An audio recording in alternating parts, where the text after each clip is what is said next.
The smoke still rose from the burning buildings of New Sol Colony.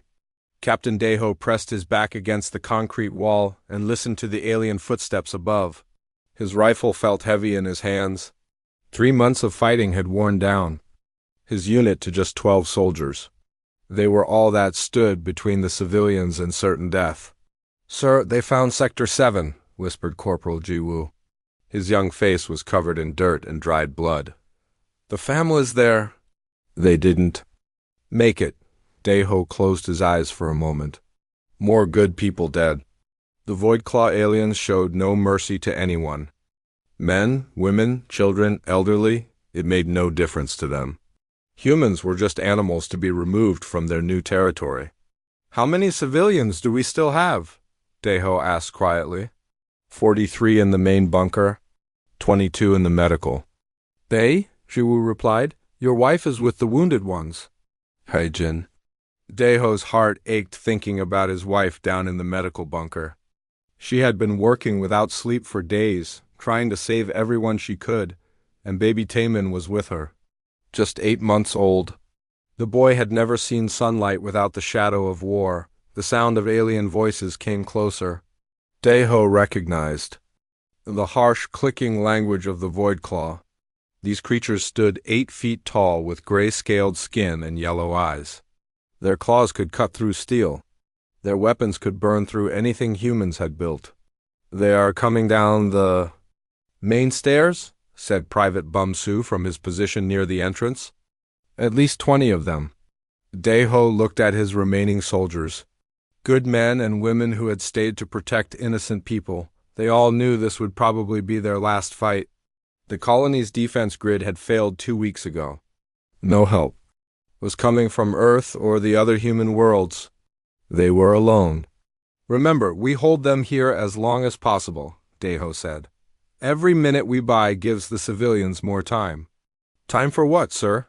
asked Sergeant Inkyung. "There is nowhere left to run." Deho had no answer for that. She was right. The bunker system had only one way in and one way out. The Voidclaw had thermal scanners that could see through most walls.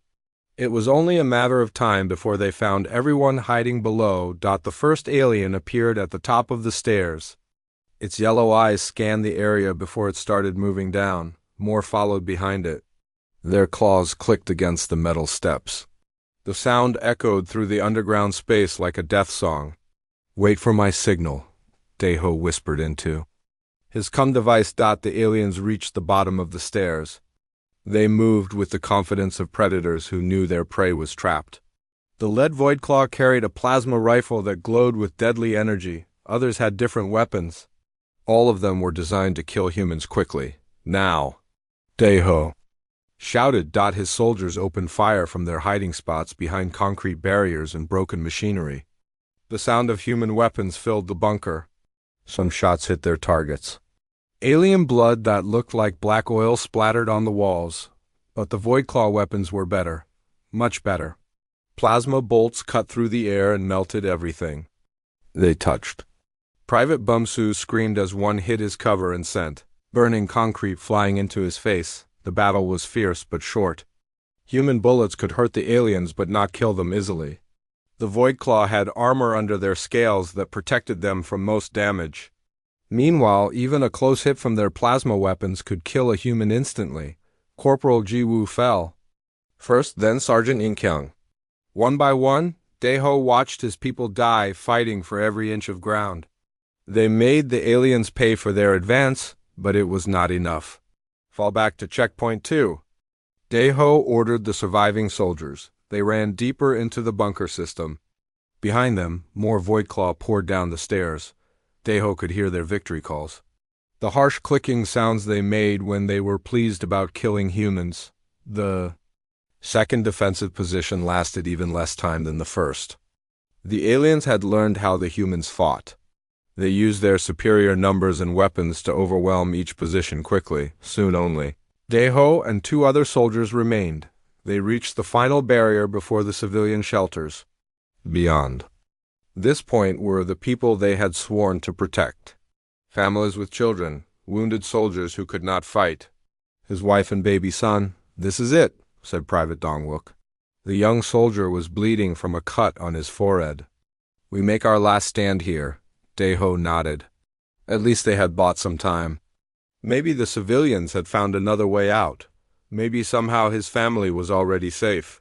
He tried to believe that as he checked his rifle. Only half a clip of ammunition.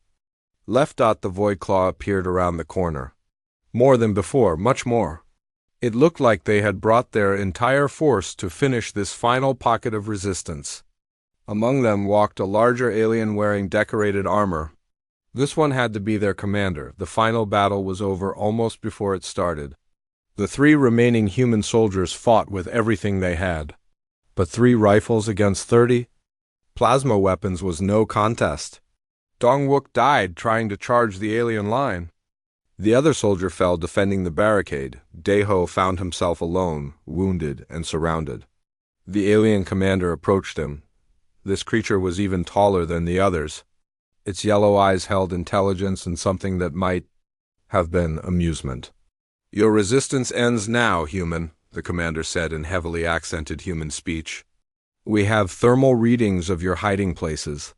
All of your people will be found. Plasma rifle barrels pointed at Daeho from every direction. He thought about Haijin and little Taemin hiding somewhere below. At least they would have a few more minutes of life. The aliens forced him to walk ahead of them as they moved toward the civilian shelters. Daeho's heart broke as he heard the sounds of families being discovered, children crying, women screaming, men shouting in defiance before their voices were cut off forever. They found the medical bay first. Haijin was there with the wounded and sick. She held baby Taemin close to her chest. Her eyes met Daeho's across the room. In that look he saw love, fear, and acceptance all at once. Bring them all to the main chamber, ordered the alien commander. Every human, every infant, we will finish this properly. As the Voidclaw soldiers herded the survivors together, Daeho realized this was worse than just losing a battle. The aliens did not plan to simply kill them quickly. They wanted to make an example. A message to send to other human colonies about what happened to those who resisted the Voidclaw. Little Taemin looked around with curious baby eyes, not understanding the danger they were all in. He reached out tiny fingers toward the strange alien creatures. Haijin pulled him closer and whispered gentle words to keep him calm. The alien commander studied the group of human survivors. His yellow eyes lingered on the children and elderly. Then his gaze fixed on the baby in Haijin's arm. Commander Veximer stood in the center of New Seoul's main plaza. The area had once been a beautiful park where human families came to enjoy peaceful afternoons. Now it was a stage for terror. Broken buildings surrounded the open space like silent witnesses to the colony's destruction. The alien commander had ordered his soldiers to drag all the human survivors to this place. 43 civilians sat on the cold ground with their hands tied behind their backs. Daeho was among them, bleeding from his wounds but still alive. His eyes never left his wife and baby son. Haijin held Taemin close to her chest. The 8-month-old baby seemed to sense the danger around them. He made small worried sounds but did not cry loudly. Even as an infant, he somehow understood that noise might bring more trouble. Humans of this pathetic colony, Veximer announced in his harsh accent. Today you will witness the price of resistance against the Voidclaw Imperium. Large screens had been set up around the plaza. Voidclaw soldiers worked to activate broadcasting equipment they had brought from their ships. The commander planned to send this message across human space. Every human world would see what happened to those who fought back. Minho sat near the communications equipment. Daeho's younger brother had been captured while trying to destroy the colony's transmitter array. His hands were bound, but his eyes stayed focused on the alien technology. As a communications officer, he understood how their systems worked. The aliens did not seem worried about Minho watching their equipment. They thought all humans were too primitive to understand Voidclaw technology. They were wrong about many things concerning humans. Let all humans see, Veximer continued, what becomes of those who dare oppose our rule. Your species is weak. Your weapons are toys. Your courage means nothing against superior beings. Sunya, an elderly woman who had taught history at the colony school, whispered quietly to those near her. This is not the first time our people have faced impossible odds, she said. Our ancestors survived worse than this. Kyung-soo, a former military engineer, nodded at her words. He was old enough to remember stories his grandfather had told him. Strange tales about humans who could do impossible things when their families were threatened. Most people thought they were just legends. The broadcast screens flickered to life. Vexamer smiled with satisfaction as signals began transmitting to human worlds throughout the sector.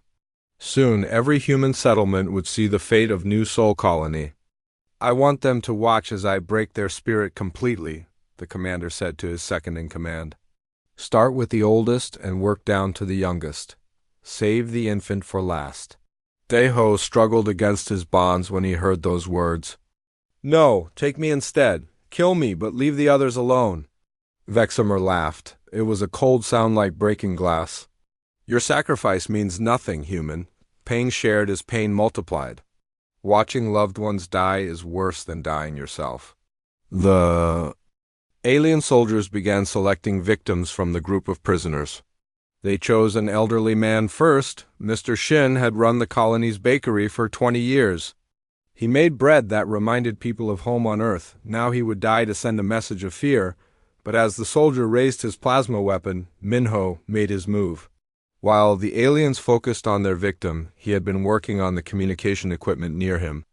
His bound hands could still reach some of the control panels. Minho had found a way to access the human emergency frequency.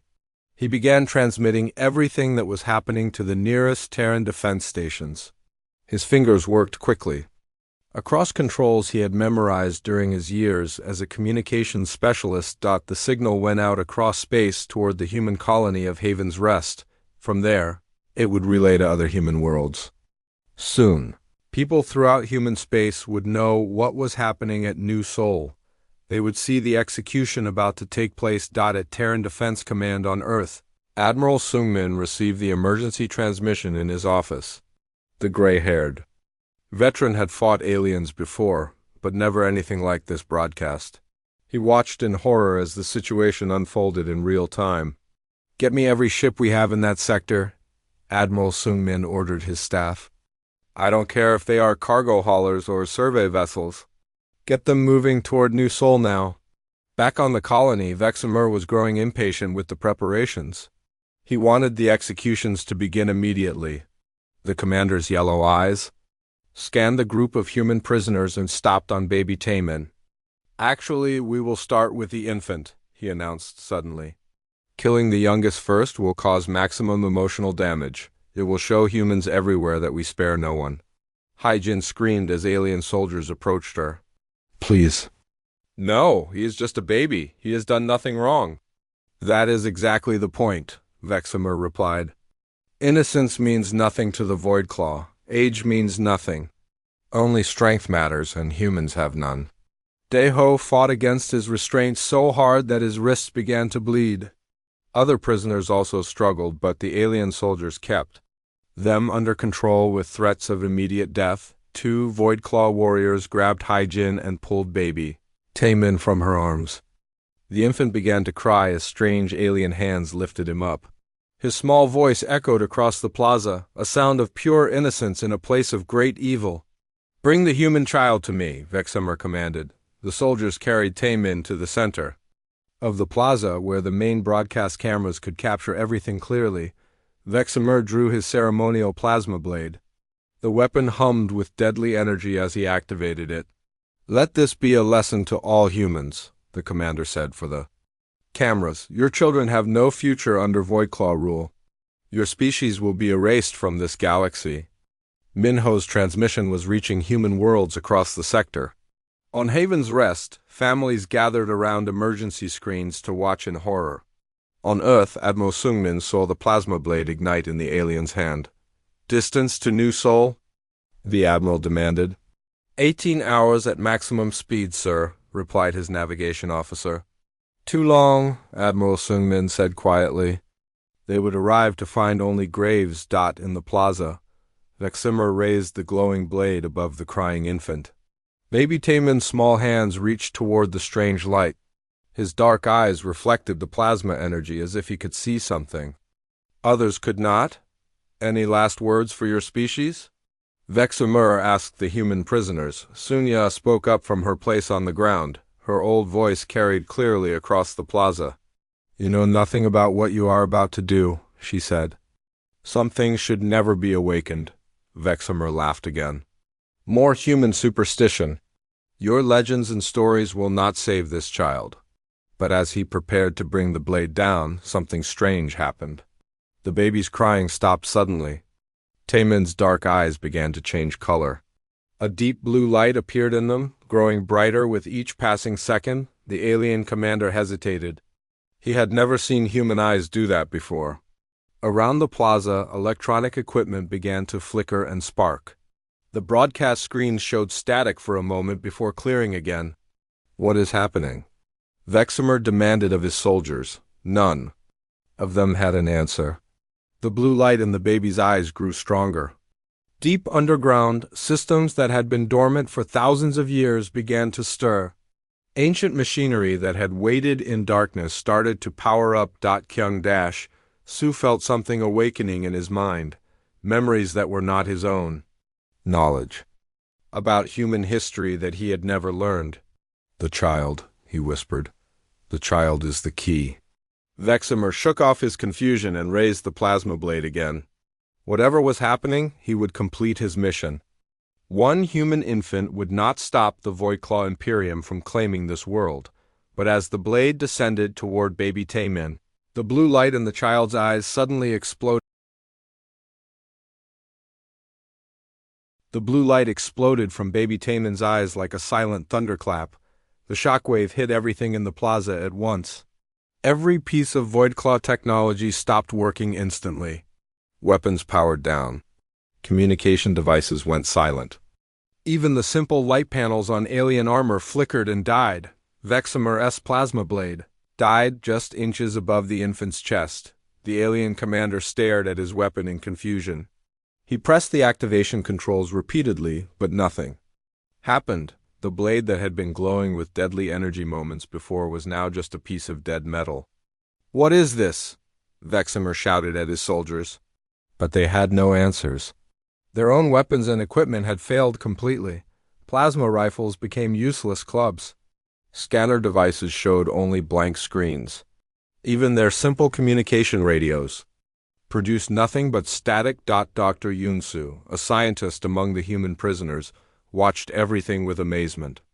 She had studied alien technology for years before the invasion. She knew how advanced Voidclaw equipment was supposed to be. Nothing should have been able to shut it all down at once like this. The baby lay on the ground, where the aliens had dropped him when their equipment failed. Taman was no longer crying. His small hands moved in the air as if he was reaching for something only he could see. The blue light in his eyes pulsed like a slow heartbeat. Around the galaxy, other strange things began to happen. On the human world of Haven's Rest, 5-year-old So Young was playing in her backyard when her eyes suddenly glowed with the same blue light. Her mother found her floating 3 feet above the ground, completely unharmed but somehow different. On Earth, in the capital city of Geneva, 12-year-old Dong Hyon was attending school when every computer in the building started responding to his thoughts. He had not touched any keyboards or screens. The machines simply began doing what he wanted them to do before he even asked. Admiral Seungmin received reports from dozens of human colonies. Children everywhere were manifesting impossible abilities. Some could move objects without touching them. Others seemed to understand alien languages they had never heard before. A few appeared to be communicating with machines using only their minds.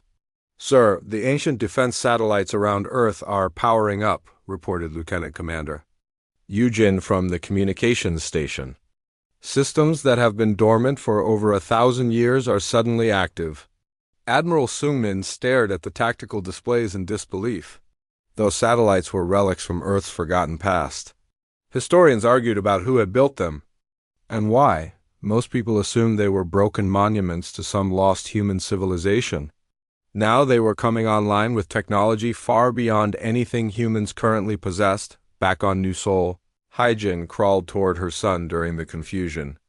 The Voidclaw soldiers were too busy trying to fix their equipment to stop her. She scooped up baby Taemin and held him close. The blue light in his eyes was growing brighter, but he seemed calm and happy in his mother's arms. "The child is doing this somehow," Dr. Yoon-soo whispered to the other prisoners. "His genetic code must be activating dormant sequences that have been sleeping in human DNA for thousands of years." Daeho managed to break free from his damaged restraints during the chaos. The alien technology that had bound him was no longer functioning properly. He rushed to his wife and son, wrapping his arms around them both. "How is this possible?" he asked Dr. Yoon-soo. "I think we have been looking at human history all wrong," she replied. "What if our ancestors were not primitive cave dwellers? What if they were something much more advanced than we ever imagined?" Minho found that his communication equipment was working again, but in ways it never had before. He could access frequencies that should not have existed. More importantly, he could somehow interface with the machines using his thoughts instead of his hands. It was as if the technology had become part of his mind. "I can reach every human world in the sector," he told the others in amazement. "No, wait, I can reach every human anywhere. The network extends far beyond what we thought was possible." Across human space, the awakening spread like wildfire. Adults began accessing knowledge they had never learned. Children developed abilities that seemed to break the laws of physics. Most remarkably, humans everywhere found they could understand and control technology in ways that defied explanation. Vexamer tried to rally his soldiers, but panic was spreading through the Voidclaw ranks. Their entire technological advantage had disappeared in an instant. Worse, the humans seemed to be changing before their eyes. Some of the prisoners now had the same blue glow in their eyes that the infant possessed. "Fall back to the ships," Vexamer ordered. "We need to contact the Imperium fleet and report what is happening here." But when his soldiers tried to retreat, they found their path blocked. Kyung-soo and Sunya stood in their way. The elderly humans no longer looked weak or helpless. Their eyes glowed with inner light, and broken pieces of Voidclaw equipment floated in the air around them. "You should not have threatened the child," Sunya said quietly. Her voice carried power that made the alien soldiers step backward. "Some things should remain sleeping, but once awakened, they cannot be stopped." Kyung-soo raised his hand, and the aliens' disabled weapons began to reassemble themselves in the air. But instead of becoming Voidclaw technology, they transformed into something else entirely. Something that looked almost alive. "We remember now," he said. "We remember what we used to be before we forgot ourselves. Before we became small and afraid and scattered across the stars like refugees." Vexamer drew his backup weapon, an old-fashioned projectile gun that did not rely on advanced technology. But when he pulled the trigger, the bullet stopped in midair and fell harmlessly to the ground. Baby Taemin had somehow created an invisible barrier around all the humans. Dr. Yoon-soo was studying everything with scientific fascination. "The child is not just manifesting these abilities," she realized. "He is unlocking them in all of us. His presence is acting like a key that opens doors in our genetic code." Daeho felt the change happening within himself. Knowledge was flowing into his mind, not just information, but understanding. He could see the Voidclaw technology around him and comprehend how it worked better than its creators did. More than that, he could see how to improve it, how to make it serve human needs instead of alien ones. "The awakening is spreading beyond this world," Minho reported through his enhanced connection to the communication networks. "Every human settlement in the galaxy is experiencing the same phenomenon. We are all changing together." Hyjin looked down at her son and saw that his eyes were no longer just glowing blue. They held depths that seemed to contain starlight. Taemin reached up toward her face with tiny fingers that sparkled with energy. When he touched her cheek, Hyjin suddenly understood everything. The humans were not a young species struggling to survive in a hostile galaxy. They were the children of something ancient and powerful that had ruled the stars long ago, something that had chosen to sleep until the right moment came to wake. Up again, that moment was now, and it had been triggered by aliens trying to murder an innocent baby. The Voidclaw soldiers found themselves unable to move as invisible forces held them in place. Their weapons were useless. Their technology had become the enemy, and the humans they had planned to execute were transforming into something beyond their understanding. Veximer realized with growing horror that his people had made a terrible mistake. They had not conquered a weak human colony. They had awakened something. Admiral Sung-min stood on the bridge of his flagship as the rescue fleet moved through space toward New Seoul, but something incredible was happening to his ships during the journey. The metal walls around him were changing. They felt warm, too. The touch and seemed to pulse with life. "Admiral, the ship's computer systems are integrating with our crew in ways I cannot explain," reported Commander Ne Young from the navigation station. "The engines are responding to our thoughts instead of our commands." Sung-min watched his tactical displays transform before his eyes. Instead of showing cold data, they now displayed information in patterns that felt natural and easy to understand. It was as if the ship itself was learning to communicate with human minds.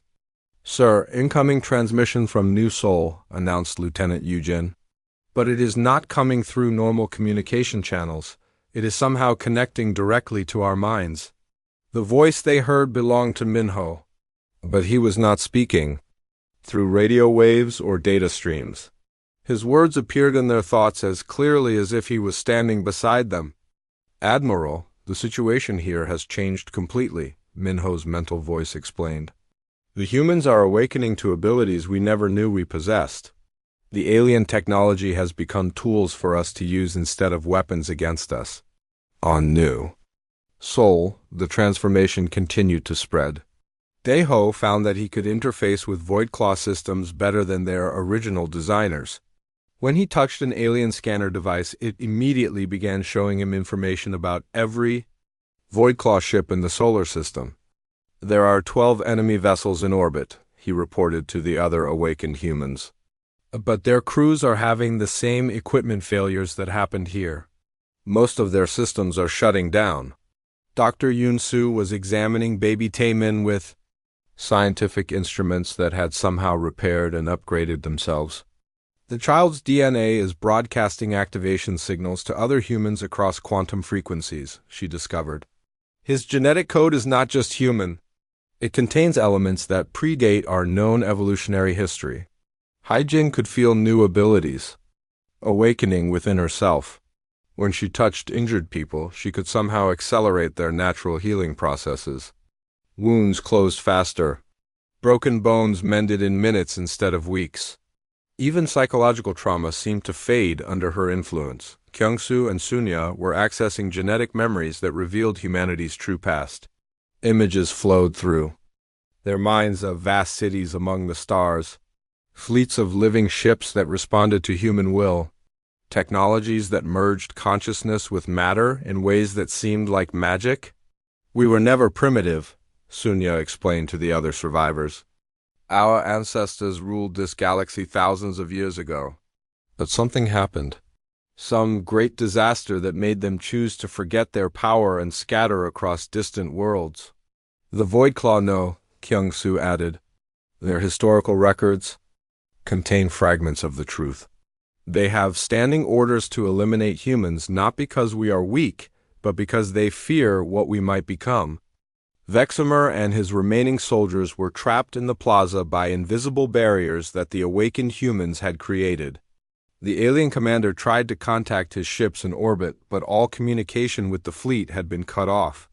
"Commander, our weapons are completely inoperative," reported one of his soldiers. "The humans have somehow turned our own technology against us." "How is this possible?" Veximer demanded. "Humans are supposed to be a primitive species. They should not understand our systems at all." Dr. Yoon-soo overheard his words and approached the trapped aliens. Her eyes now glowed with the same blue light as baby Taemin's. "You are thinking about this backwards," she told them. "You do not understand our systems. Your technology is based on principles that humans discovered long before your species. Learn to make fire." Minho had established contact with every human settlement in known space. His enhanced communication abilities allowed him to coordinate the awakening across hundreds of worlds simultaneously.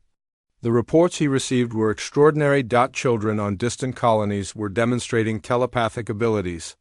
Adult humans were learning to manipulate matter at the molecular level. Some people had begun to merge their consciousness with machines, creating hybrid entities that were both human and artificial intelligence.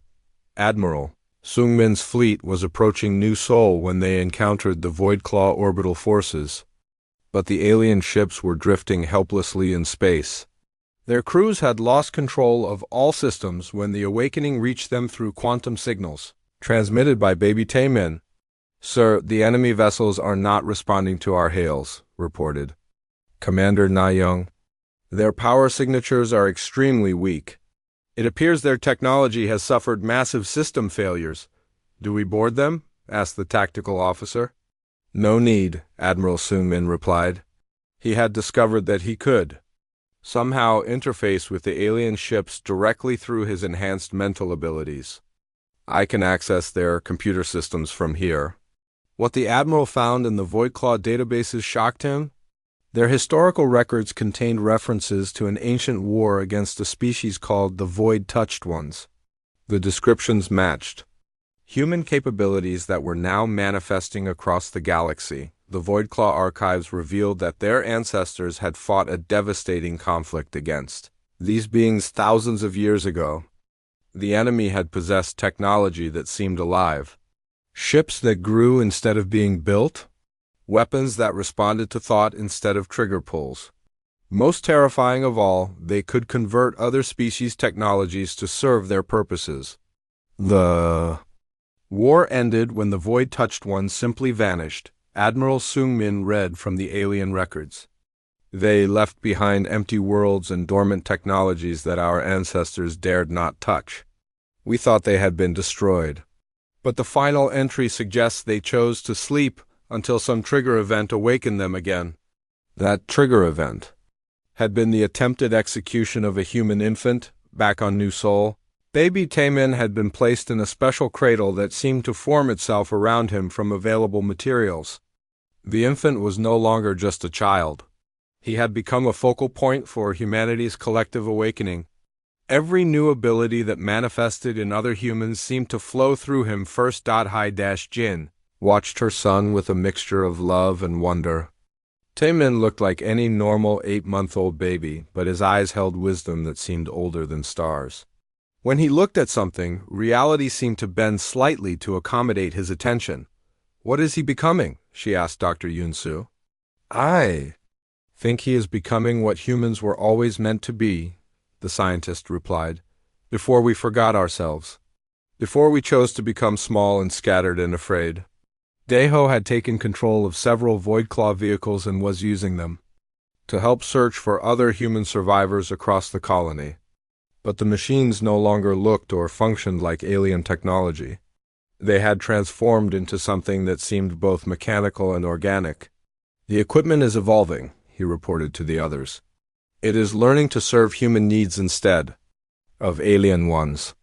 It is as if our consciousness is rewriting the fundamental programming of matter itself." Veximer watched these transformations with growing terror. His superior technology was becoming inferior with each passing hour. The humans were not just defeating his forces. They were converting them into tools for human purposes. "We must retreat," he told his remaining soldiers. "We must warn the Imperium about what is happening here." But when they tried to leave the plaza, they found their path blocked again. This time, it was not just elderly humans with glowing eyes.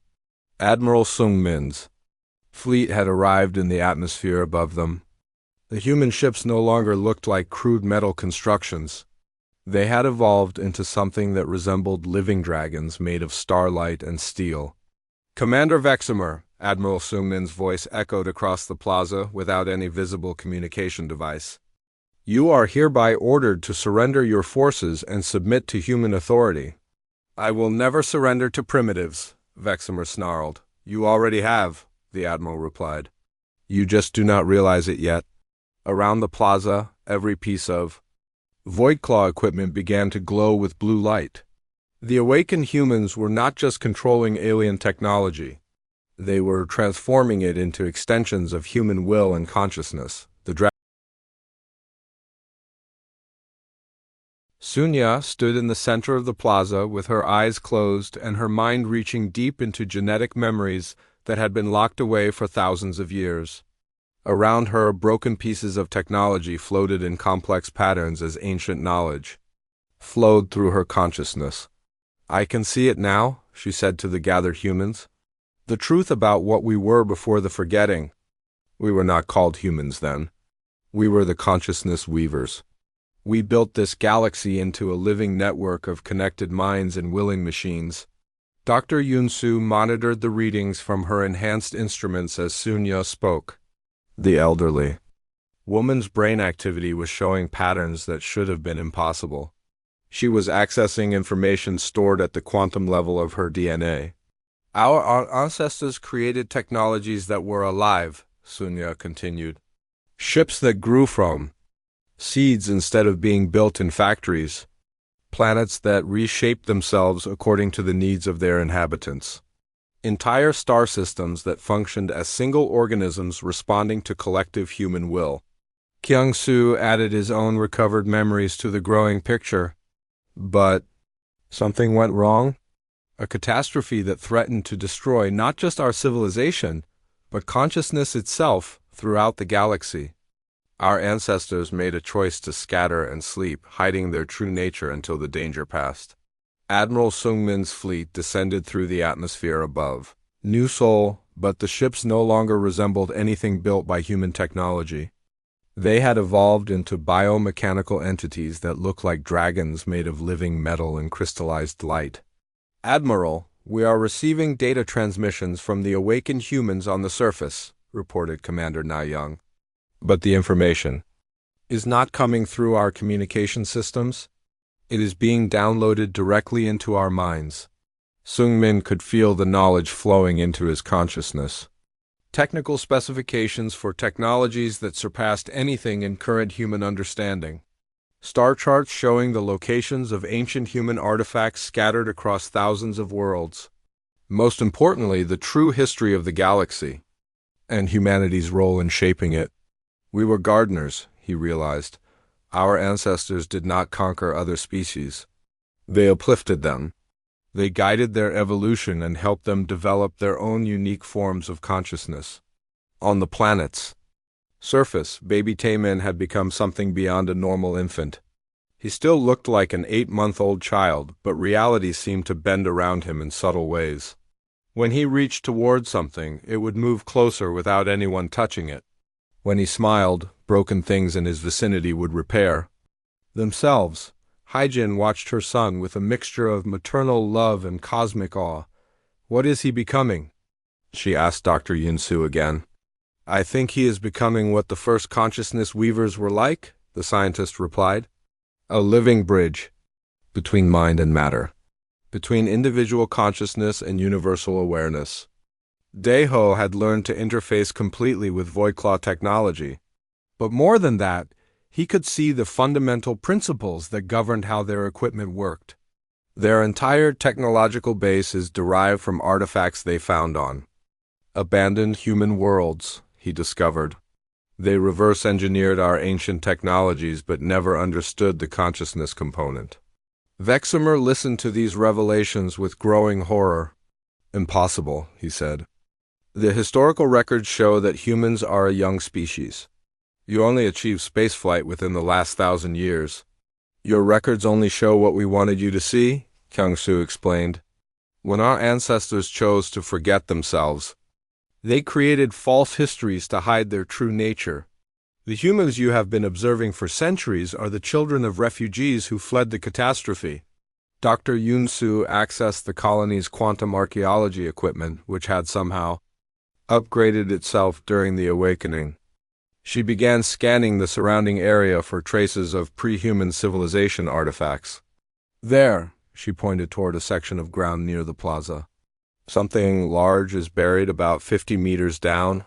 The quantum signature matches the patterns. I am seeing in Taemin's genetic code. Min-Ho used his enhanced communication abilities to coordinate with human awakening sites across the galaxy. Admiral, I am receiving reports from 347 human worlds. Similar artifacts are being discovered on every planet where humans have settled. Some are just beneath the surface, others are hidden in the planetary cores. It is like our ancestors seeded the galaxy with sleeping technologies, Admiral Seung-min realized, waiting for the right trigger to activate them. The trigger had been baby Taemin's near-death experience. When Vexamur had threatened to kill the infant, something in the child's genetic code had recognized the danger and sent out a quantum distress signal. That signal had awakened dormant systems across human space. Hyjin felt new abilities manifesting within herself as she held her son. She could sense the emotional states of every person in the plaza. More than that, she could somehow heal psychological trauma by touching affected individuals with her enhanced empathy. The child is not just awakening our technologies, she observed. He is awakening our capacity for connection, for understanding other forms of consciousness. Sunya's genetic memories revealed more details about the ancient catastrophe. It was a war against something that consumed consciousness itself, she explained. An enemy that could not be fought with weapons or ships because it existed in the spaces between thoughts. Our ancestors realized that the only way to defeat it was to hide all conscious life until it starved and moved on to other galaxies. How long ago was this? Asked Dr. Yun-Su. Approximately 12,000 years, Kyung-Su replied. The enemy has been gone for millennia. Our ancestors' sacrifice worked, but they programmed automatic triggers into our genetic code to awaken us when it was safe to reclaim our heritage. Admiral Seung-min's flagship had completed its transformation into something that was part starship and part living entity. Sir, we are detecting massive energy signatures from the other human worlds, reported Commander Na-young. The ancient artifacts are all coming online simultaneously. Show me, the Admiral commanded. The tactical displays revealed a galaxy-wide network of activation signals. Every human settlement was becoming a node in a vast communication system that spanned interstellar distances. Technologies that had been dormant for thousands of years were awakening and reconnecting with each other. Vexamur tried one last desperate gambit.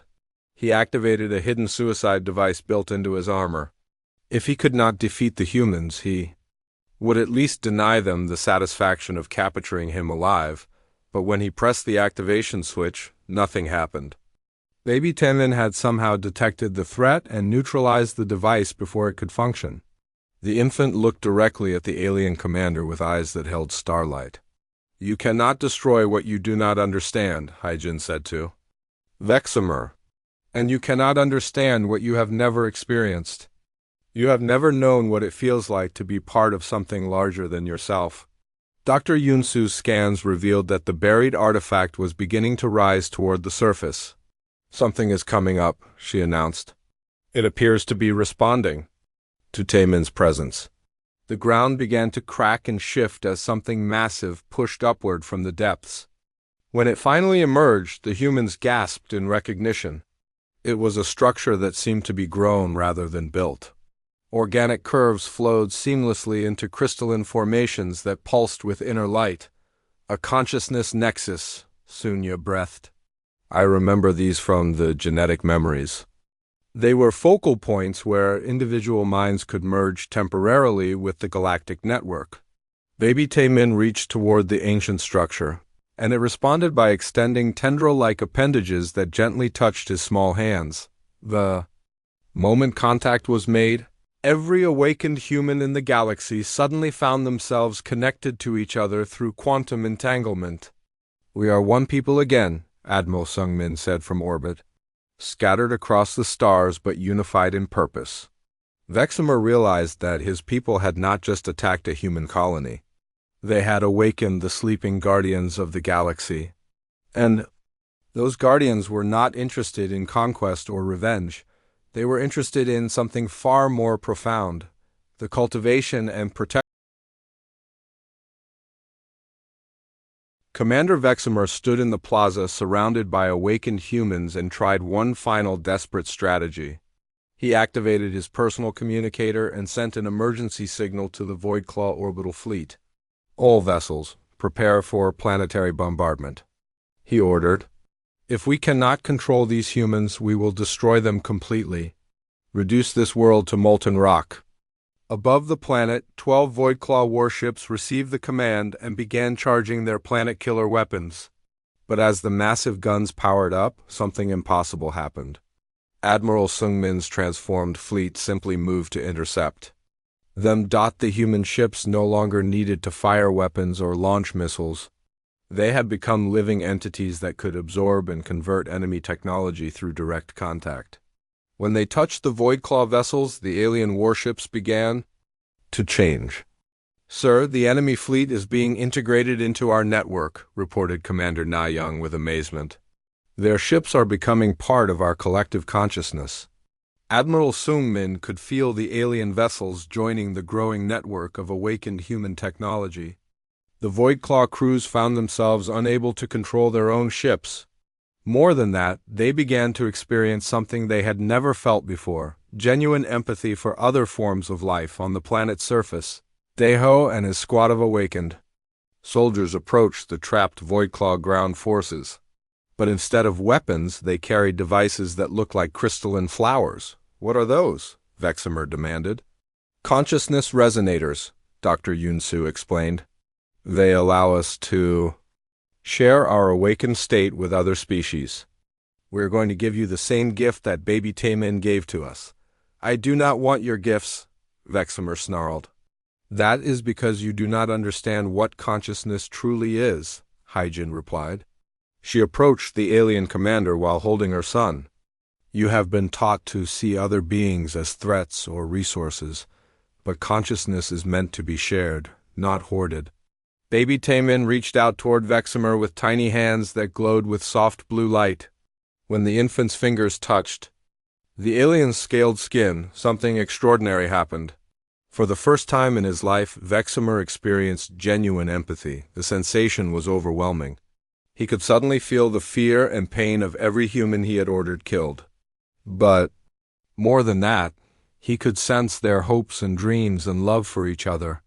The emotional connections that bound human families together became as real to him as his own thoughts. "What have you done to me?" he gasped. "We have shown you what it feels like to be truly alive," Sunya answered. "Your species has been isolated for so long that you forgot how to connect with other forms of consciousness, but it is not too late to remember." Across the galaxy, similar transformations were taking place on every world where humans and aliens came into contact. The awakening was spreading beyond humanity to include other species that had been living in isolation and fear. Dr. Yunsu established a new research institute dedicated to understanding the quantum mechanics of consciousness, with Sunya and Kyung-Soo providing historical context from their genetic memories. They began mapping the true structure of galactic civilization. "We are discovering that dozens of species throughout this galaxy are actually descendants of civilizations that our ancestors helped to uplift," Dr. Yunsu reported. "The Voidclaw themselves carry genetic markers indicating they were once part of our network. Then the catastrophe that forced our ancestors to hide must have affected everyone," Admiral Sungmin realized. When the consciousness weavers went into hiding, they took their uplifted children with them. Entire species forgot their true nature and reverted to primitive isolation. Hyjin had become something new, a consciousness healer, who could repair not just physical damage but psychological and spiritual trauma. She worked with former Voidclaw soldiers, helping them overcome millennia of cultural conditioning that had taught them to fear and dominate other species. "The healing process is faster than we expected," she reported. "Once an individual experiences genuine empathy, their entire worldview changes almost instantly. Fear-based thinking becomes impossible when you can feel the interconnectedness of all life. Minho evolved into humanity's primary interface with the Galactic Consciousness Network. His enhanced communication abilities allowed him to coordinate the awakening across thousands of star systems simultaneously. I am receiving contact requests from species we have never encountered before, he announced. Ancient civilizations that have been hiding in deep space are emerging from isolation. They sense the reactivation of the consciousness network and want to rejoin galactic society. Baby Taemin continued to grow at a normal rate physically, but his mental development was extraordinary. Though still an infant, he could walk and communicate through telepathic connections with other awakened beings. He had become a living bridge between humanity's ancient heritage and its future destiny. Daeho established new military units composed of both humans and converted Voidclaw soldiers. But these were not armies meant for conquest. They were protection. Forces dedicated to guarding developing civilizations and preventing the kind of isolation that had led to the recent conflicts. We will not make the same mistakes our ancestors made, he declared. We will not abandon our responsibilities to younger species. The consciousness network will remain active and connected. Veximer underwent the most dramatic transformation of all. His genetic modifications allowed him to experience the full range of conscious awareness that had been dormant in his species for thousands of years. He became the first alien ambassador to the new Terran collective. My people called you the Void-touched ones because we feared your ability to reach into our minds, he explained to the human leadership. We did not understand that you were not invading our consciousness, you were offering to share yours. Dr. Yunsu and her research teams made breakthrough discoveries about the nature of consciousness itself. They learned that awareness was not confined to biological brains, but could exist in quantum fields that connected all matter in the universe. Consciousness is the fundamental force that shapes reality, she announced. When enough awakened minds work together, they can literally reshape matter and energy according to their collective will. Admiral Sungmin received reports of first contact with previously unknown alien civilizations at the galaxy's edge. But these were not military encounters. The Awakened Consciousness Network had attracted the attention of ancient species that had been watching and waiting for the return of the consciousness weavers. They call themselves the Watchers, he reported. They have been maintaining hidden observation posts throughout the galaxy for 12,000 years. They were charged by our ancestors with monitoring the situation and preventing any resurgence of the consciousness-consuming enemy. The final scene took place in the plaza where Baby Taemin had nearly been executed. The area had been transformed into a memorial garden where beings from dozens of species came to remember the moment when galactic civilization was reborn. Hyjin stood with her son, who was now taking his first steps among flowering plants that had grown from seeds scattered by the consciousness resonators. Taemin looked up at the stars with eyes that held the wisdom of ages. What do you see up there?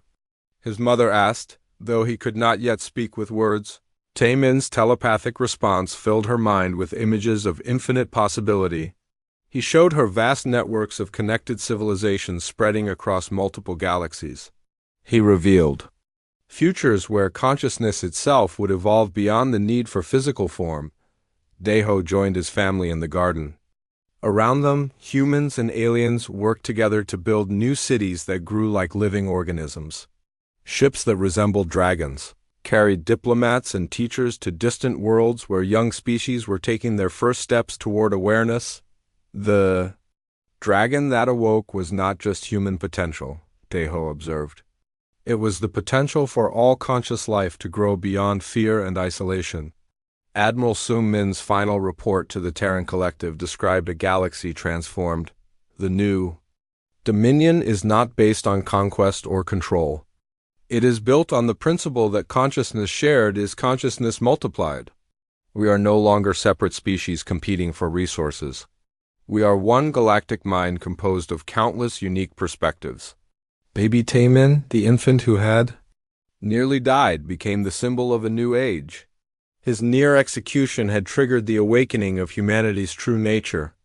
But more than that, it had reminded all conscious beings throughout the galaxy of their fundamental connection to each other, the ancient enemy that had once threatened to consume consciousness itself had been defeated not through violence but through the expansion of awareness itself. When enough minds became connected, there was no room left for the darkness that fed on isolation and fear. The dragon had awakened, and its roar was the sound of universal consciousness calling all beings,